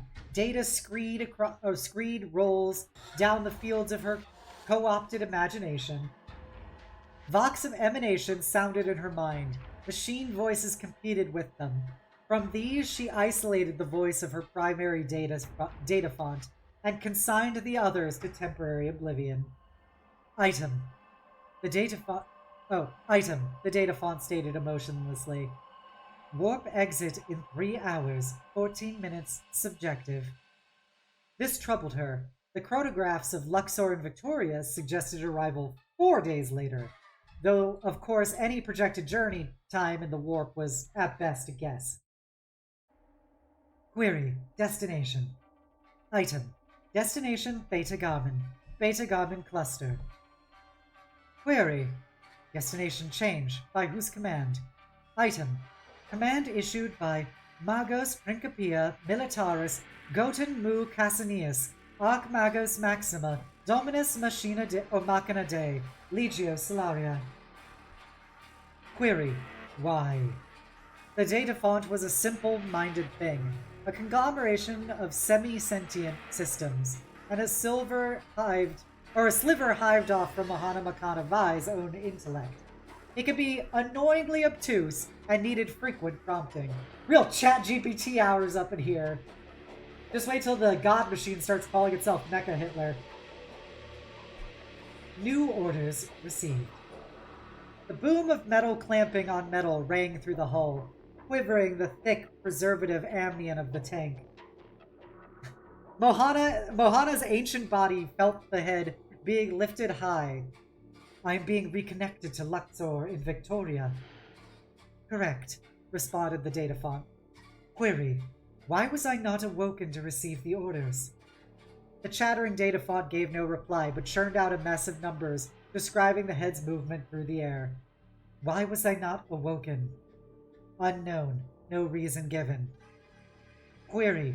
New order source. Relay order content. She demanded. New orders received. Now that I know kind of the cadence of how the Titan interaction goes, I'll give it a more robotic voice for the actual machine god AI. New orders received. Astro-telepathic communication. Primary, soul, relay, duct, Carthagia, telepathica. Beta Garmin 3. Origin point. Imperial Palace. Terra Imperium Capital World. Message. Coherency plus minus 92%. Translation. Accuracy. Athamir 98%. Receptor. Astropath. Prime. Apparani. Message. Interceptor. Astropath. Prime. Apparani. Message. Cleansing. Adept. Chin. Sa. Secondary. Message. Corroboration. Astropath. Jike 1. Adeptus Astrotelepathica. Date. Stamp. 832. 013M31. Order content, she repeated. Oh, order content, she repeated. Order content as follows, stated the data font. Legio Solari to break warp at earliest opportunity for Theta Garmin. Defend Garmin shipyard. Theta Garmin 5. Siege breaking underway. Enemy void assets alpha plus threat grade threat. Legionis Astartes presence minimal. Main ground assault assets Demi-Legio Tritoris. Legio Volpa. Legio Furians. Other assets unknown, unsubstantiated. Primary objective hold traitors. Blunt advance. Taken hold. Forward phase for eventual reconquest. Theta Garmin must not fall under complete control of the enemy. At any cost. By order, Imperial Lord Commander Rogel Dawn. Primarch Legionis Astartes 7th Legion. Mission specific. Data apprehended. Psi stamp apprehended. Zagreus Kane. Fabricator General Adeptus Mechanicus. Hold, commanded Mohana Mankadavai. The opening message was short and terse. The more complicated the message, the more likely the content of whatever vision the astropaths exchanged would be incorrectly translated. This one seemed to be accurate. The Legio's astropaths were of the highest grade, and an astro-telepathic temple relay of the Carthage's size guaranteed message visions would come through with clarity. Secondary corroboration meant it was reliable. A long stream of psycho ciphers and inviolacy coding that ran through Mahana's mind afterwards suggested it had not been intercepted or altered by the enemy. Demi-Legio Clitoris? The forces of chaos are really deploying their small clit to battle.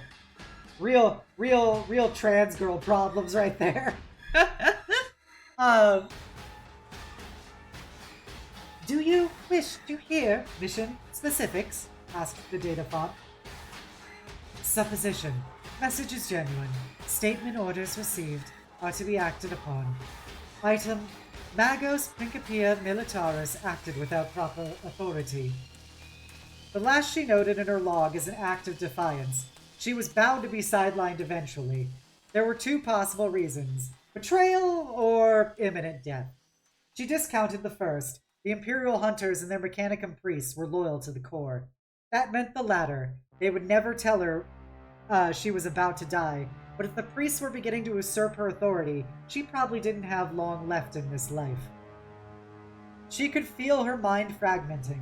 At some point in the near future, they'd disconnect her from the mind impulse unit after action, and her consciousness would not return from enmeshment with Luxor in Victoria. To all purposes, she would be dead, her body inconvenient organic waste fouling the cockpit. Do you wish to hear further mission specifics? Repeated the data font. She ignored it. Query. Estimate remaining lifespan, this biological unit.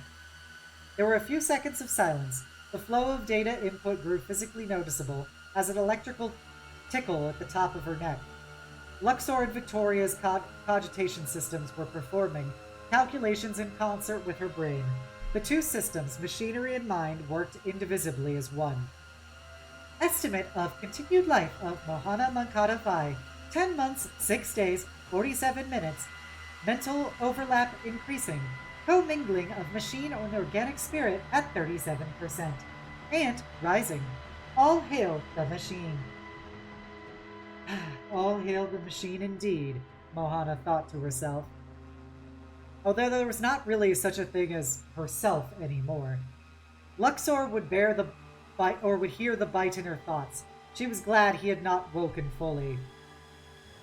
Item, she thought. Set reminder, 3 days' time. Begin succession planning. Confirm. She shut the data font off and paid only cursory attention to the information streaming through her cortex. But she saw that no ships were lost in the warp. The great ruin storm had weakened further while she had slept. The Astronomicon shone brightly once again, and the passage had been smooth compared to the horror jumps of the last few years. The Empyrean had calmed. All this gave her hope. The smaller movements of Luxor and Victoria's head were barely perceptible to her human senses, but she felt every motion through the Titan's sensorium.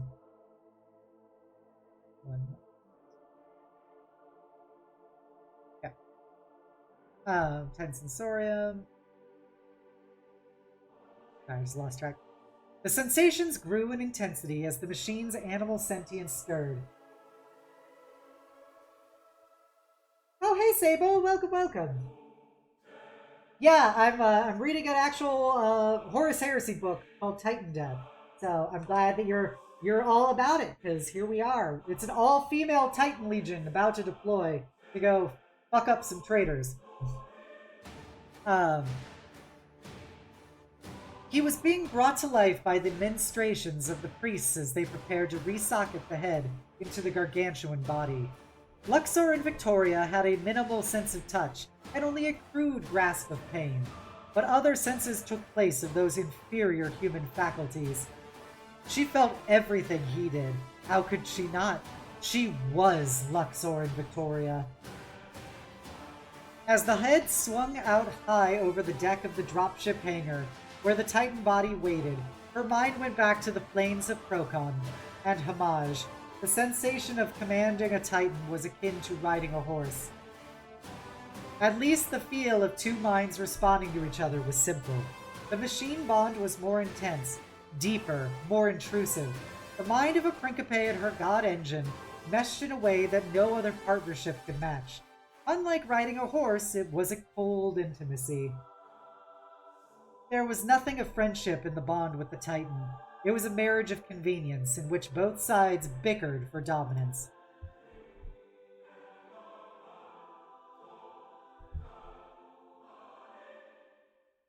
She re-engaged with the flow of information, coursing into Luxor and Victoria's manifold from the Legio infosphere. Relate mission specifics, she commanded. She might not have long, but she could make her last days count. As the data font began to lay out the details of the battle plan, a momentary feeling of what Mohana had been over... Of what Mohana had been... A momentary feeling of what Mohana had been overwhelmed her. She looked at the rueful contrast between herself then and herself now.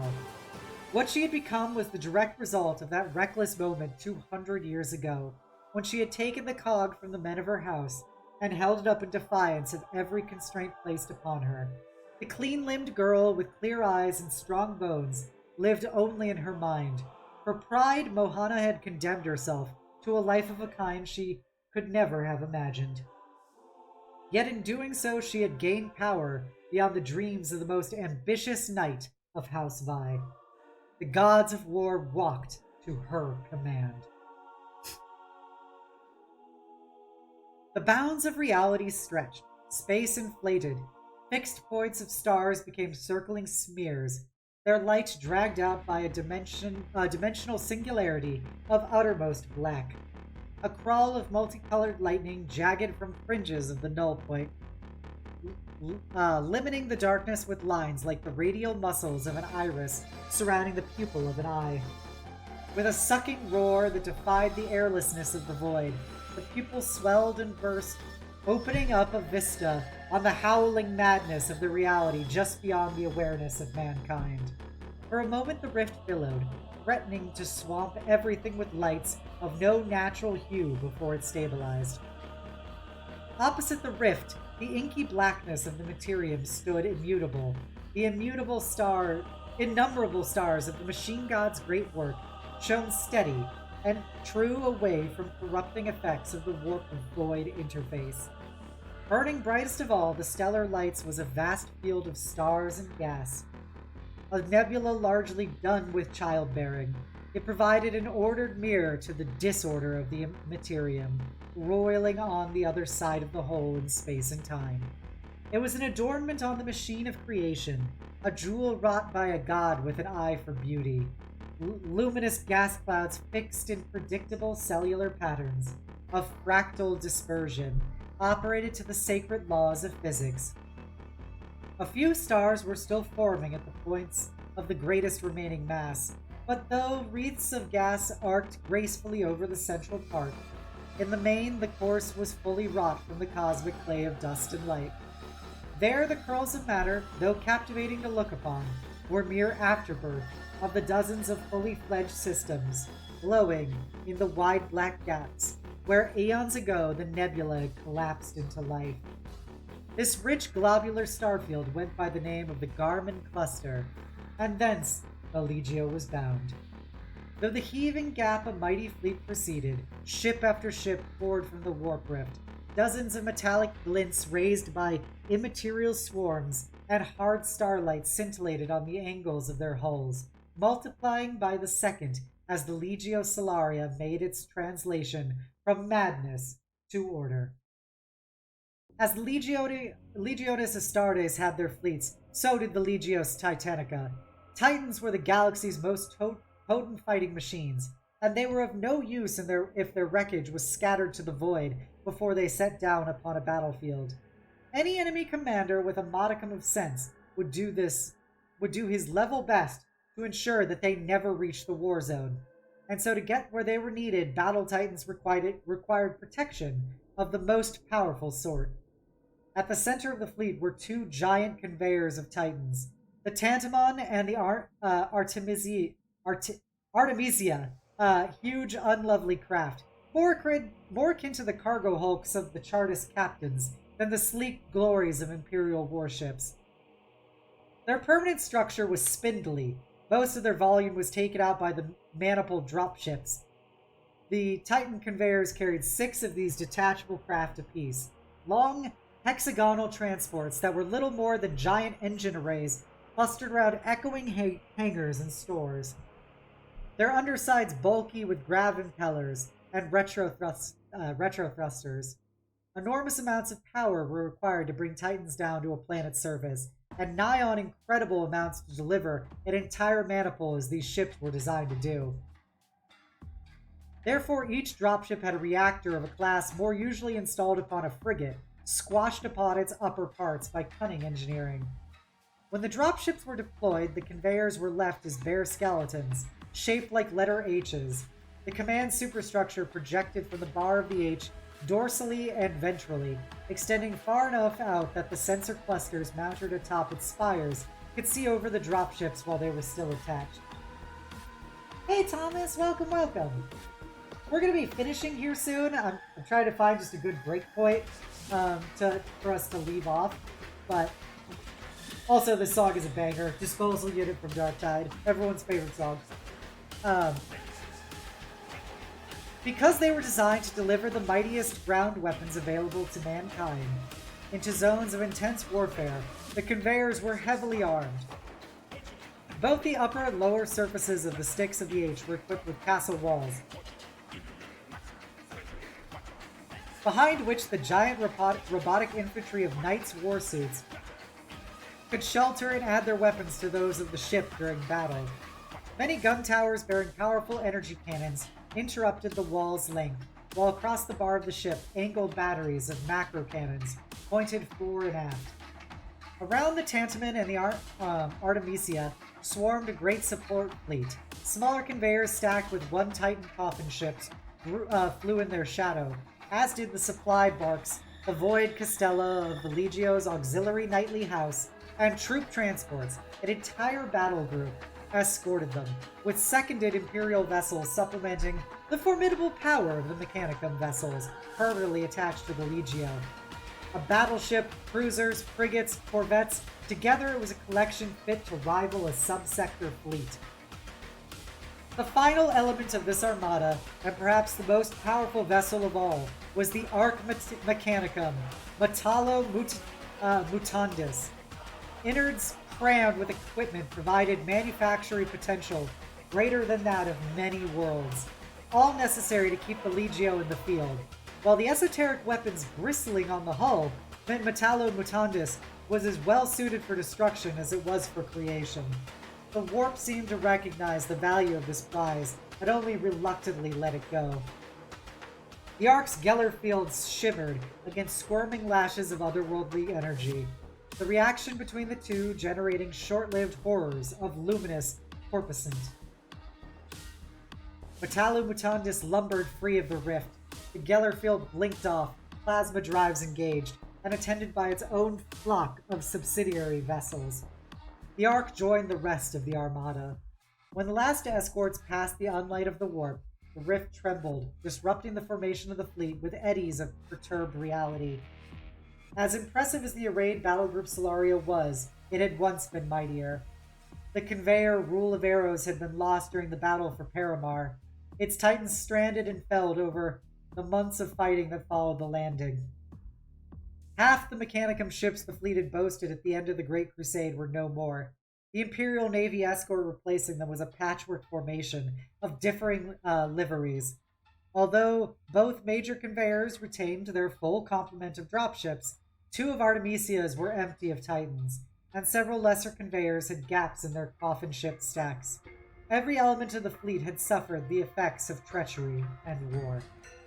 As a convulsive shudder passed along the length of the Tantamon as the warp rift collapsed, Esha's hands gripped tighter around her back.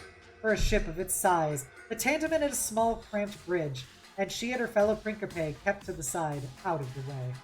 I think this is where we're going to wrap up here for today. It's been about 2 hours, and my voice is a little tuckered out from all that reading, but I hope you guys were having fun with that.